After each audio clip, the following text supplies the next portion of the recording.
തലക്ക് മീതെ താങ്ങാനാവാത്ത ഓരോ പ്രതിസന്ധികളും ഒന്നിന് പിറകെ ഒന്നായി വരുമ്പോഴും ലക്ഷ്യങ്ങൾ കടബാധ്യതയുള്ളവരും ആ കടങ്ങൾ വീടാനുമായിട്ട് ദിവസവും 3 തവണ വളരെ ആത്മാർത്ഥമായി ഈ ദിക്റിനെ ചൊല്ലുകയാണെങ്കിൽ അവൻ്റെ ആ പ്രതിസന്ധികളിൽ നിന്ന് സലാമത്ത് ലഭിക്കാൻ അത് കാരണമാകും.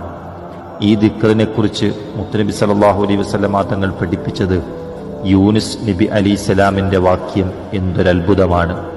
ഈ ദിക്ർ വലിയ ആശ്ചര്യം തന്നെയാണ്. മുത്തുനബി സല്ലല്ലാഹു അലൈഹി വസല്ലമ തങ്ങൾ പറഞ്ഞത്, ഈ ദിക്ർ ഒരാൾ രോഗാവസ്ഥയിൽ കിടക്കുകയാണെങ്കിൽ, ആരോഗ്യത്തിലാണ് അവൻ മരണപ്പെടുകയാണെങ്കിൽ അവർക്ക് ഷഹീദിൻ്റെ കൂലി കിട്ടുമെന്ന്, അവന് ആയുസ് നീട്ടിക്കിട്ടുകയാണെങ്കിൽ അവൻ്റെ ദോഷങ്ങൾ പൊറുക്കുമെന്നും മുത്തുനബി സല്ലല്ലാഹു അലൈഹി വസല്ലമ തങ്ങൾ പഠിപ്പിക്കുന്നു. ഏതാണ് ആ ദിക്ർ? ലാ ഇലാഹ ഇല്ല അൻത സുബ്ഹാനക ഇന്നി കുൻതു മിനൽ ളാലിമീൻ. മറ്റുള്ളവരിലേക്ക് ഷെയർ ചെയ്യുക.